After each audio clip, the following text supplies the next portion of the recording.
और मैं तुम्हें सावधान करता हूं, ऑरा, तेज, ऊर्जा, इन सब की झंझट में न पड़ो।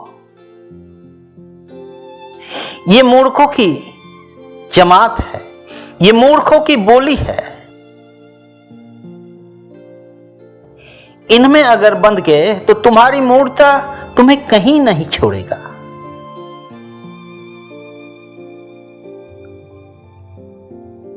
मैं तुम्हें सत्य कहता हूं, इस दुनिया में जो लोग परमात्मा के सबसे प्रिय थे, जो लोग इस दुनिया को सबसे ज्यादा प्रेम करके गए थे, उनमें एक भी व्यक्ति के चेहरे पर कोई ऑरा नहीं था, कोई तेज नहीं था।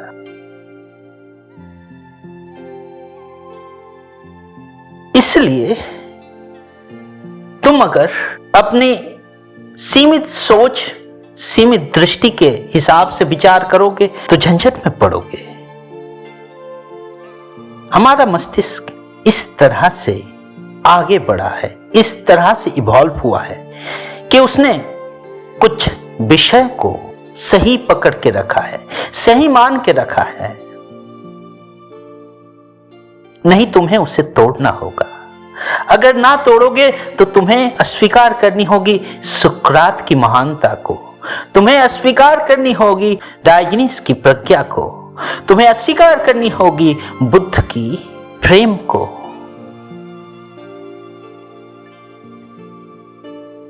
मैं तुम्हें सत्य कहता हूं, अगर बुद्ध मध्यम मार्ग से ना चलता, बुद्ध अगर थोड़ा घी, दही, मक्खन ज्यादा खा लेता तो तुम्हारी आंखों में वो ऊर्जावान पुरुष हो जाता। परंतु बुद्ध ने मध्यम मार्ग लिया। बुद्ध उस मूर्ता में नहीं पड़े जिस मूर्ता के द्वारा तुम इस जगत को देखते हो। अगर तुम्हारा धर्म, तुम्हारा गुरु, तुम्हारा आध्यात्म तुम्हें ये सब मूर्ता सिखा रहा है तो तुम अपना वृथा समय बर्बाद कर रहे हो। इन सब से आगे बढ़ जाना होगा साधक को। ये मूर्ता पर अटक के रहने से जीवन का कोई संगीत नहीं बन सकता, जीवन की कोई मधुरता नहीं उत्पन्न हो सकती। जो व्यक्ति आनंदित हो गया, जो व्यक्ति दूसरों की आनंद का कारण बन गया, जो व्यक्ति अपने जीवन को क्रांति बना दिया, उनके जीवन में आभा रह सकता है, परंतु वो आभा हर कोई आंख बाहर से देखकर पता नहीं कर सकता। बुद्ध के जो तस्वीरें, बुद्ध के जो चित्र देखते हो वो तो काल्पनिक है। बुद्ध का जो सटीक चित्र था वो तो आनंद ने अंकित किया था। उस चित्र में आनंद ने कहीं पर कोई तेज, कोई ऑरा, कोई ज्योति का उल्लेख नहीं किया था, विवरण नहीं दिया था। वो बस बिल्कुल एक सीधा साफ व्यक्ति था। कहा जाता है सुकरात इतना कुदर्शित व्यक्ति था कि लोग देखकर कभी कभी डर जाते थे। सुकरात के विरोधी तो ऐसे थे, अगर कहीं कोई बच्चा रोए तो मजाक मजाक में सुकरात के विरोधी ये कहते थे कि बच्चा रो मत, नहीं तो सुकरात आके पकड़ लेगा। सुकरात का चेहरा ज्योति से परिपूर्ण नहीं था। उसमें तुम्हारी भोंदू शास्त्रियों जिसे ऑरा कहता है, ऐसा कोई ऑरा नहीं था, ना ही कोई तेज था। फिर भी सुकरात जीवन संजीवनी से, जीवन तेज से परिपूर्ण था, जो तेज कभी आंखों से देखा नहीं जा सकता। कहा जाता है लाओ त्सु का चेहरा इतना विभाजित था, चेहरे में इतना दाग था कि कम उम्र में भी उसे बूढ़ा लगता था। लोग सोचते थे कोई व्याधि है, परंतु लाओ त्सु जो दर्शन इस जगत को देख के गया, उससे महान कोटि का दर्शन आज तक नहीं हुआ। इसलिए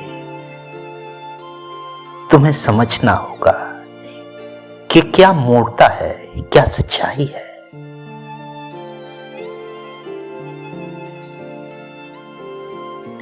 किसी का चेहरे में आभा ना होना उसके शारीरिक कारण के लिए है। आभा होने से ना होने से कुछ नहीं आता, और जिसे तुम आभा कहते हो वो तो आंखों से देखा जा सकता है। जिसे तुम ऑरा कहते हो वो आंखों से देखा जा सकता है, और जो आंखों से देखा जा सकता है वो बस शारीरिक है, वो बस इस जागतिक है।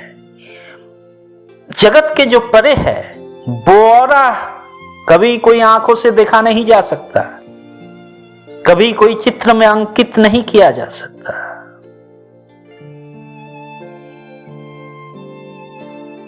इसलिए इन मूर्खता में मत पड़ो।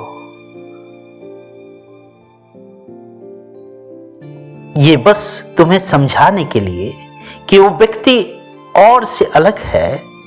हमने अपने चित्र पर जब किसी को भगवान माना, जब किसी को देवता माना, उन्हें और 5 लोगों से अलग लगे, इसके लिए उसके पीछे एक आलोक लगा दिया, उसके पीछे एक दृष्टांत लगा दिया कि यही वो व्यक्ति है, पहचान लो। ये अंधकार से दूर है, इसके लिए इसके भीतर वो आलोक है। वो आलोक सिर्फ चित्र में इसलिए अंकित किया गया ताकि तुम्हें पहचानने में, तुम्हें कल्पना करने में सहजता हो जाए। उसी सहजता को तुमने फिर मूर्खता बना लिया। तुम सोचने लगे जो व्यक्ति भीतर से आलोकित है, जिसके जीवन में आलोक शक्ति है, उसके चेहरे में भी आलोक रहेगा, उसकी वजह से आलोक झरेगा। और इसलिए तुम फंसते हो, क्योंकि बहुत सुंदर चीज जो बाहर से आलोकित दिखता है, आभा में दिखता है, वो भीतर से विषमय होता है, भीतर से जहरीला होता है।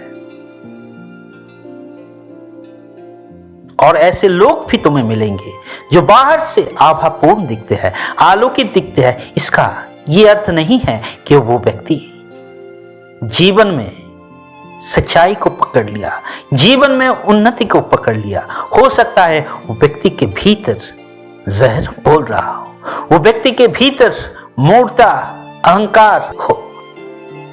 इन्हीं सब को फिर से तुमने अगर अपना आदर्श बनाने लगे तो फंसोगे।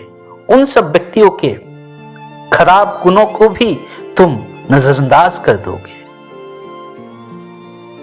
बाहर का सौंदर्य, बाहर का आभा, बाहर का मुखमंडल, इन सब से बच के रहना। जो होता है वो भीतर होता है, और भीतर जो होता है वो तुम्हें अपनी आंखों से दिखाई नहीं देता।